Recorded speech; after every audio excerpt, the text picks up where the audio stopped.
And a very warm welcome to Dr. Sandeep Pai, sir, to Just Transition Talk series. Sir, I'm sure everyone here is familiar with your work. We as scholars have read your papers, cited them, and we are definitely inspired by them.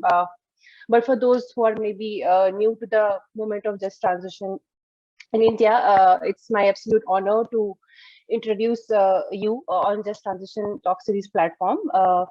Dr. Sandeep Pai sir has worked as an investigative journalist with leading Indian newspapers such as Hindustan Times. He has written on rural development, energy transition, as his expertise spans the political economy of energy transition, coal sector dynamics, energy access. In 2018, he published his first book on global energy transition, titled as Total Transition, The Human Side of Renewable Energy Revolution. Dr. Sandeep Pai sir holds a PhD in Resources, Environment and Sustainability from the University of British Columbia, and he's currently working as Senior Research Lead with the Energy Security and Climate Change Program at the Center for Strategic and International Studies, and his work focuses on coal phase out and just transitions.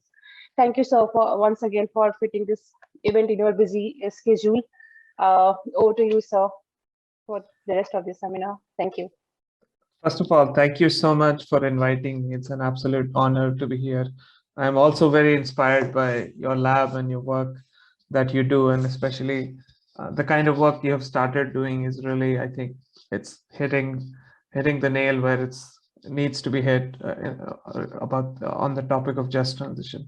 So congratulations on a very successful workshop, and I look forward to hearing how you continue to engage different stakeholders, including unions, on this topic. With that, let me just share some thoughts based on, some of the research was done as part of my PhD, some I'm continuing to do as part of my role as a senior researcher with the CSIS. So I'm going to talk about coal phase out and just transition. So before I dive into the issues, let me just outline what I'm trying to cover. Of course, as most of you are very close to this topic, it's like there's so many aspects of this topic. It's a complex topic, and so it's impossible to cover every aspect. But here's some questions that I'm trying to sort of cover in my talk today. So first of all, why do we care about just transition? Even today, some people ask this question, there's so many problems in the world. Why do we care about just transition? Mitigation is what we need to focus on. What are some of the key elements? So that's question one. The second is of course, energy transition means more deployment of more solar and wind and other clean energy technologies. So what's the role of clean energy jobs or renewable energy jobs in a just transition? Then coming from this global plus India outlook, we'll look at like how dependent is India on the coal sector. And finally, I think just zooming in on one state, I will provide a flavor of what just transition could look like for a state like India, for a state like Jharkhand. So, there are, of course, many definitions of just transitions. For some people, just transition means transformation of the world. For others, it's a very narrow focus of workers and like thinking about workers retraining. So there's all sorts of framings around just transition. But the way I think about it in the context of climate mitigation is, and partly why I think about it in this way is that I think it's more realistic to plan for action and policies if you have not a very broad focus, but not a very narrow focus, somewhere in between. So for me, just transition is a question about what will happen to future of workers, communities, and dependent regions. So you have to think about the whole ecosystem. So that is my sort of understanding and focus of just transition in the context of mitigation. Right now, we are focusing on fossil fuels, coal workers, but maybe in the future we'll focus on auto workers, any kind of worker or community that will be impacted as a consequence of climate mitigation. So coming to the first question, why do we care about just transition? What are some of the key elements? So, there is a justice argument of why we should care about these workers. These communities have suffered, they have worked in industries that have provided the fuel that have, sort of ran countries, like, led to economic development of the country. So from a justice point of view, there's a justice view that, you don't want to leave the workers and communities behind as you move to the other sources. And this line of thinking is broadly defined by the likes of UNFCCC, World Bank, ILO. So there's a justice framing of why we care. But there is a real political aspect of this. And you can see in many Western countries, and I can give you examples from literally every global north country that has a fossil fuel, like major fossil fuel country, where there is a large politicization in the name of jobs versus climate or jobs versus environment. And former President Trump is sort of like the extreme example of how he sort of brought about the issue of he's going to save coal jobs. And he kept invoking how he loves coal miners and so on. So it kind of becomes a divisive issue. It kind of becomes a political issue. So that was US, but this is a global phenomena. The current Prime Minister of Australia, very famously brought a lump of coal in the parliament and said, people who are against coal have coalophobia and they'll take away jobs of men and women. I mean, this is, and also in Canada, like, the Conservative Party also always talks about fossil fuel oil jobs in this case. So it's a very important political issue. And in the absence of a just transition, even for mitigating and addressing the climate crisis, I think it'll be hard to build consensus unless there's a serious just transition policy and implementation because of the politicization. So that's why there's the two major framings in the academic literature and otherwise why we should care about just transition. But beyond the academic framings, the reality is that, right, many governments are now actively formulating just transition policies, laws, both at the national level, but also at the sub-national level. Like 2 US states now have just transition laws, right? And, Canada is mulling over creating like a just transition act. So there's a serious like policy dimension of countries globally looking at just transition. And we can see that this kind of debate is slowly but surely growing even in India. Like now more and more people are talking about just transition. Even the coal industry has started talking a little bit about just transition in India. So that's why it both has a very significant sort of academic framings of why we should care, but also it's a practical reality of it being a very important cornerstone of climate mitigation. So, this is now a dated work, I would say, because the field is just like growing. But around 2019, we had done like a systematic review of all the academic literature and some key policy documents such as just transition task force reports on some countries. And we identified, what are the key elements of just transition? And we came up with 17 elements of just transition. It should involve long-term planning. So if you think about, some of the Indian states that are dependent on coal, you have to think about it in terms of multi-decades. It's not like a 5-year or 7-year or 2-year process. Role of unions that you rightly work on is absolutely critical in any just transition. Community engagement. And so these are some examples, but in this paper, we enlist like 17 key elements of just transition based on a systematic review. So this is kind of like, broadly how I think about just transition, the framing, the key issues. But let's now look at if energy transition means more renewables and less fossil fuels, and a just transition means finding new jobs for workers, what is the role of renewable energy jobs? And often you will see that in the media, there's so many stories about there'll be 5 times more jobs in solar, there's clean energy will create more jobs and so on. But the question is, will those jobs be for the workers who will lose jobs? And that's a question that I sort of explored a little bit in my PhD.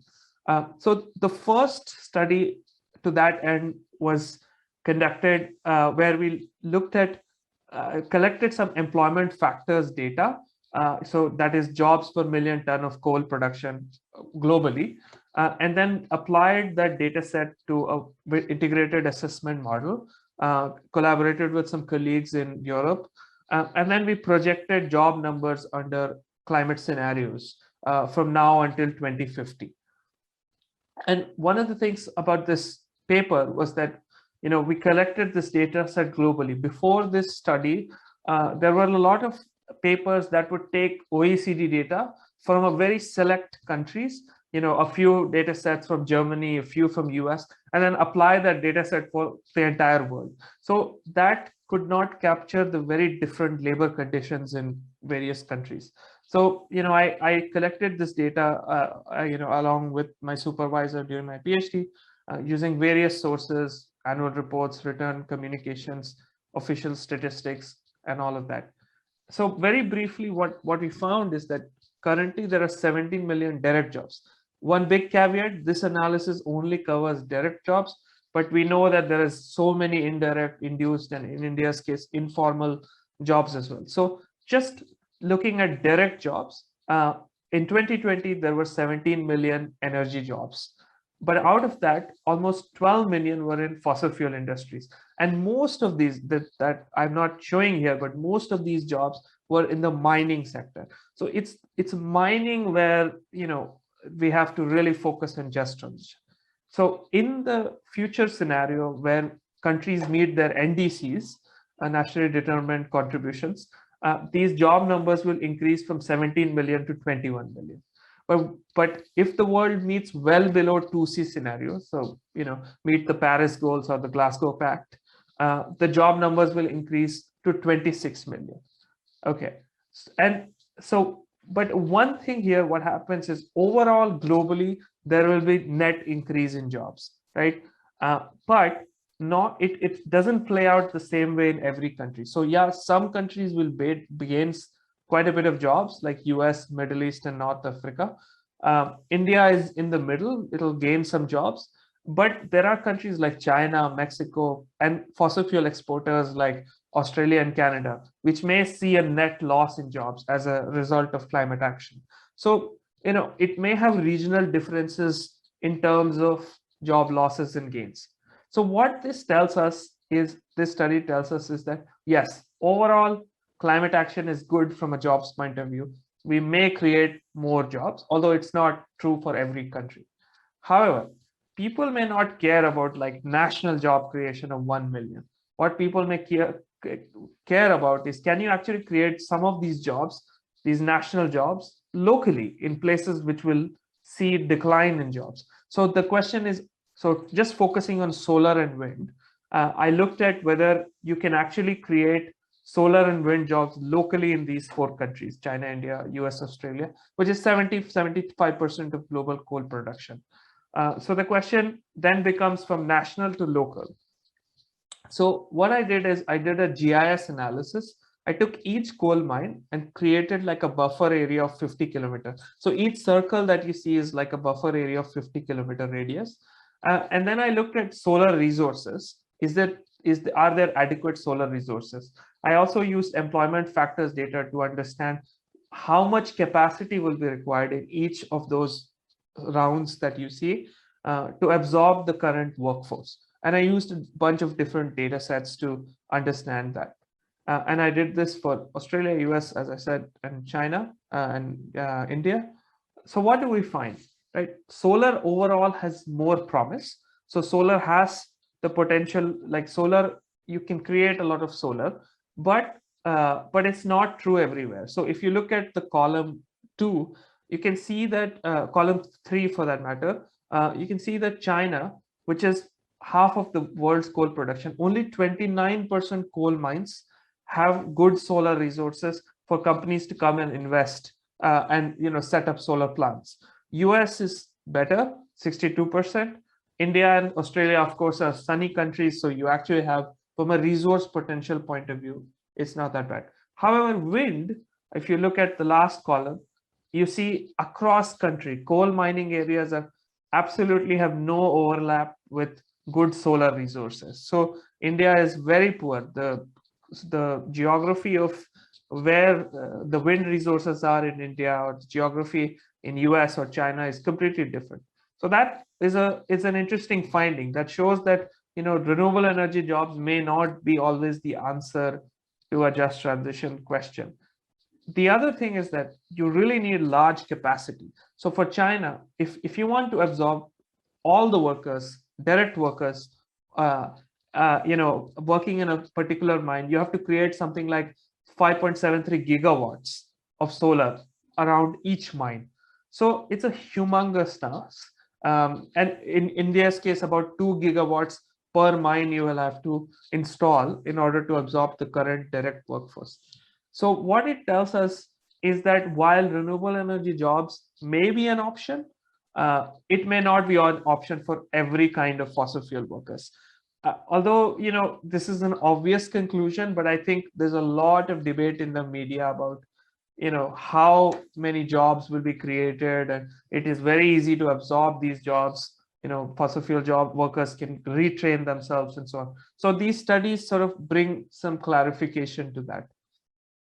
Okay, so beyond now that question, let's focus on India, zoom in on India and understand how dependent is India on the coal sector.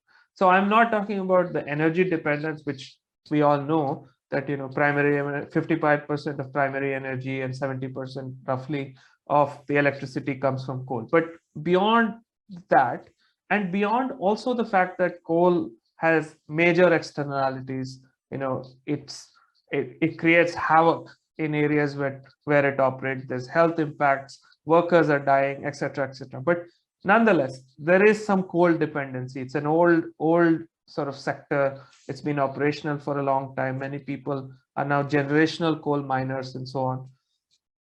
And why this just transition is relevant in a country like India, whose energy demand is growing. Because right now there's lots of proposals around shutting down some inefficient and old coal plants, right? So even in the short term, even if just transition is a little bit, some people think, is it a future question from an India point of view? I think just transition focusing on coal communities around inefficient coal plants and mines is a today's question, right? Like that kind of analysis and proposals are government is considering, researchers are analyzing. So from a short-term point of view, it's definitely an important and relevant research question. But from a long-term point of view, when you're talking about complete shutdown of coal in a state like Jharkhand or Chhattisgarh, it's a larger challenge. And so just transition is also relevant from a larger sort of like coal larger long-term horizon as well. So before I talk about all the good things about coal, let me be absolutely clear that I've done like so much field work in these regions, and coal devastates the environment. It's bad for health. It causes land subsidence, coal fires. There's all sorts of impacts. So I just want to acknowledge that upfront before I get into stuff that is also a reality. So how I conducted this research, the goal of this research was to understand coal dependency of some form and try to collect data sets to quantify that, to be able to say, okay, what is the scale we are talking about? So I conceptualized coal sector socioeconomic ties. I also collected data sets, and then I created a coal dependency index and dependency profile to understand which districts are more dependent on coal and so on and so forth. So this is kind of like a conceptualization of India's socioeconomic dependency on coal. So I consider this like an ecosystem, right? From, if you look at the first box, there's railway revenues to federal government taxes, to state government royalties and dead end and taxes, district mineral fund, property tax, CSR, and so on. So there's the revenue and CSR kind of box.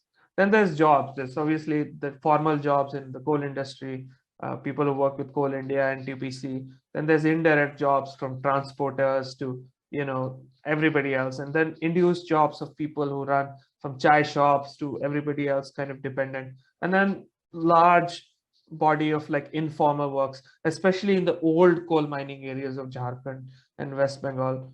And then pensioners. Now I think almost 6 lakh pensioners, coal dependent pensioners are there, and this number will become like 10 lakh by 2030. That's kind of the projection. And then the final category is, whether it's a good thing or a bad thing. It's of course a bad thing, but people do use coal as cooking fuel, which is free or inexpensive. It's also an industrial fuel. Some people have done analysis looking at, how many jobs are in different industries and so on. Some companies in some coal bearing areas, they create mixed use infrastructure, roads. Of course, this is all for self use, but local people also benefit from that. And then in some coal bearing areas, just to keep locals happy, coal companies give free electricity to industries and households and so on. So this is sort of like, a whole complex ecosystem that has evolved despite all the health and environmental impacts related to coal. So this is the reality that I think we have to sort of take into account when thinking about just transition. Now, I wanted to focus on districts. So I conceptualized this for districts. And I obviously was not able to quantify every kind of job and their number. So I could only quantify direct jobs, district-wise, indirect jobs, number of pensioners, district mineral fund collection, and CSR. And so the whole analysis is based on that. It does leave out various other parts of the ecosystem which are really hard to quantify. And I wanted to finish my PhD also, so I just ended up quantifying a few. One big miss is the coal cycle walas and the informal economy. I think it is one aspect that needs to be understood very well. And Professor Kuntala is here, and some of their work has been really instrumental in understanding like the whole informal sector and their dependency and so on. But this is something I could not quantify at a district level, and I acknowledge that this is a limitation of this work. But nonetheless, even the data that I quantified, the data set was not available. So I had to file many right to information applications. I also analyzed coal reports, coal company reports and power ministry reports. I got some data from coal industry unions, and then I used the power plant data from Global Energy Monitor. So many data, so many RTIs generated so many lengths of papers, which I got in these, as you can see in these screenshots. And then I combined them, and then this is the broad result. So there are about 3.8 million direct and indirect jobs in the coal industry, and that has in about 159 districts. There are some districts which have lots of jobs. There's some other districts which have very fewer jobs. In the 199 districts, I think that number is 0.6 million. So 6 lakh pensioners are in 199 districts. There is about 144 million US dollars CSR spending in 90 districts done by coal and power companies. And then district DMF collection of $500 million happened. All these numbers are for 2020. So this is from 2 years back. And the key finding is that there is a large variation in the scale of dependencies. You have Korba, which has very high dependency, lots of jobs, almost like 380,000 coal jobs, 11 crore CSR spending, 446 crore district mineral fund collection, 15,000 pensioners. But you have a Tinsukia in Assam where, you have like 1,300 coal direct and indirect jobs, only 28 lakh CSR spending, and a little bit of DMF and pensioners. So one of the key finding is not all districts are same. Every district, is different, and the dependency varies from district to district. So this is just some flavor of like which are the districts where the sort of like the DMF collection was over 5 million. So you can see from Korba and all the way to Korea and Chhattisgarh. There's also districts with over $1 million CSR spending. And so Angul, for example, in Orissa, which does not feature in the most jobs or the most pensioners or the most other aspects, has the highest CSR collection. So the dependency also varies from district to districts. For some districts, it's more job dependent. For other districts, such as Paschim Bardhaman, there's a lot of pensioners and so on. So that variation is important to understand as well. Overall, I combined these indicators, and then created an index. And I find that Jharsuguda is the most coal dependent district when you combine all these different indicators, and then Angul, and then Korba, Dhanbad, etc., and the list goes down and on. So that is sort of, we talked about the role of renewable energy. We talked about what is just transition. We also talked about India's framing of just transition and the coal dependency. Now let's zoom in further down and look at a state like Jharkhand, where I also was born and brought up. So I'm quite familiar with the state. So in Jharkhand, there are about 11 districts that are dependent on coal, because there's coal, or either coal or power plants, or a combination of both. So this is a study that I did as part of my current work. And of course, the study focuses on Jharkhand and Mpumalanga in South Africa, which is South Africa's Jharkhand because it's the most coal dependent province of South Africa. And I explored 3 elements of just transition. If you remember the elements that I had gathered from the literature. So I looked at how these places can diversify their economies away from coal. I looked at the role of environmental rehabilitation, so cleaning up of coal mines and power plants as part of like just transition, because it can create short-term jobs, and it can also create a local ecosystem.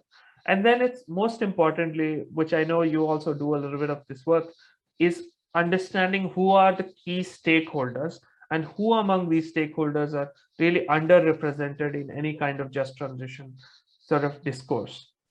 So I will not talk about Mpumalanga because that's not relevant to this talk. I will focus on Jharkhand, but it was a comparative study, and then we brought together insights based on, explored the same questions, brought together the insights, and then talked about it. So overall, this study, I conducted like 25 expert interviews. I also interviewed 10 workers, lots of literature analysis. I also collected data sets and did some basic analysis around that. So let's focus on the first question, which is the economic diversification. So for what I did here is I focused on 2 pillars of diversification. I have no doubt, and I have no hesitation in saying that if just transition has to be achieved, I think it's very important that not only the state diversifies, but also coal companies.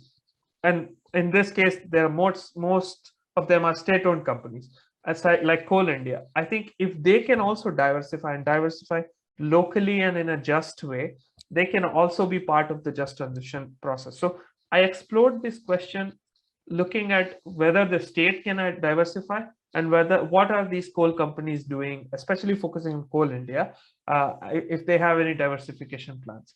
And I looked at sector by sector and created sort of like a table of drivers and barriers. So let's pick one of them. So let's say tourism, right? I mean, a state like Jharkhand can really attract millions of tourists every year, right? Sorry, I think I got this wrong. I think this is for Mpumalanga, but in a state like Jharkhand, it can really attract a lot of tourism, and it has a lot of potential, lots of things to see. However, the state is not able to promote tourism to its full potential. There's lots of issues. There's some law and order issues and so on. So there are some drivers and barriers for each and every kind of sector that you can think about. Yeah, I really apologize. I missed this. This is for Mpumalanga, not for Jharkhand, but that's the general idea of this. Like each sector has the potential, but there's some barriers as well. So what do we find? What we find that Jharkhand overall insights are that Jharkhand has can diversify. There's lots of sectors that have potential, but it needs to overcome significant challenges. And coal companies like Coal India's business diversification plans also has the scope to further just transition. Now, from a research point of view, what is required, I believe, is in-depth scalability and feasibility studies of regional economic diversification action. So what I mean by this is, like, can agriculture be an option? Can tourism be an option? You have to really go in depth to understand the drivers and barriers and explore these questions in much detail to really understand how a state like Jharkhand can diversify. And then think about what are the long-term pathways of diversification, what policies are required, and what kind of actors can help shape those policies and so on. And then finally, we are seeing that, see, Coal India is trying to diversify. Government of Jharkhand has, although they don't call it just transition, also has sort of plans to do all these, get into all these sectors, but they are not coordinated. I think that's a big miss. I think they could coordinate, and that will really help bring together just transition as well. Now let's look at environmental rehabilitation. I think if one thing I'm clear is that there's so many, abandoned mines and the legacy mines and currently abandoned mines, that this is, while a challenge, it's also a big resource. If you backfill these mines, if you clean up these mines, not only does it free up land, it also can be used for other, economic activities, but it also will create lots of short-term jobs, at least 5 to 10-year jobs to do all these cleanups. And you can actually employ local people in doing so. But the challenge is that there is lots of regulatory, financial challenges around rehabilitation. I mean, in fact, in India's case, there are only guidelines of how you do it. There's no actual, there's guidelines that govern the coal industry, and that's what they follow rather than like a law. And then rehabilitation of coal mines are typically never done in consultation with local stakeholders, which is also another major problem. There are some consultants who come, and those consultants help coal companies do this kind of diversification. The result of that is that it's just done for the sake of doing. It doesn't have a post mining land use policy. It doesn't have the idea of making sure that locals benefit from environmental rehabilitation. So recommendation is that a strengthened regulatory regime is required for effective environmental rehabilitation of current and legacy mines as part of the diversification. And most, I think, very critically, it's very important to understand what is the robust land use policy and plans to make sure that when you rehabilitate, you actually use that land to something productive, to create jobs, to make sure that local people benefit from that environmental rehabilitation process. Just very briefly, we did a mapping exercise of different stakeholders, and in yellow you can see that we have identified some stakeholders who are really absolutely out of any just transition discussions. They're not engaged in this topic. They don't have either the capacity, or people have not engaged with them, and so on. So it's really important that these underrepresented stakeholders become part of any just transition process. So just some insights, there are 5 categories of stakeholders important to just transition planning. There's many underrepresented stakeholders. This was just an initial map. As we explore this topic further, I think you will find more and more categories of relevant stakeholders. And we really believe that local stakeholders, including underrepresented stakeholders, must be meaningfully engaged throughout the transition process for inclusive outcomes and buy-in. The last, I will just leave this presentation with a final sort of plug of what the future work would bring. So we are trying to create a global just transition network. The goal would be to conduct research, but also, help stakeholders in different countries, especially at sub-national levels, connect with each other to understand just transition. So you can imagine different countries, different sub-national jurisdictions around the world are in various phases of just transition. So there is a state like Colorado, which has a Just Transition Act, or Pumalanga in South Africa, where just transition is a very active debate. And then you have a state like Jharkhand, where the debate has just started. But all these states are seeing the same coal decline and the same kind of issues. So there's a lot of scope to learn from one another. So in the first phase, I think we'll focus on US and Indian states, and then try to build peer-to-peer relationships between bureaucrats, unions, host a bunch of workshops to understand what are the ways in which just transitions worked or not worked in various parts of the world. The second goal is to engage with coal industry representatives in India. I think it's high time that we really talk about just transition with the coal company CEOs, coal unions, middle level management, and so on. So I plan to host some workshops with the coal industry to also talk about just transition and how they can also participate in the just transition process. So looking to collaborate on these projects as we go forward, but I just wanted to let you know that this is what I will be doing for the next 1 or 2 years. Thank you, and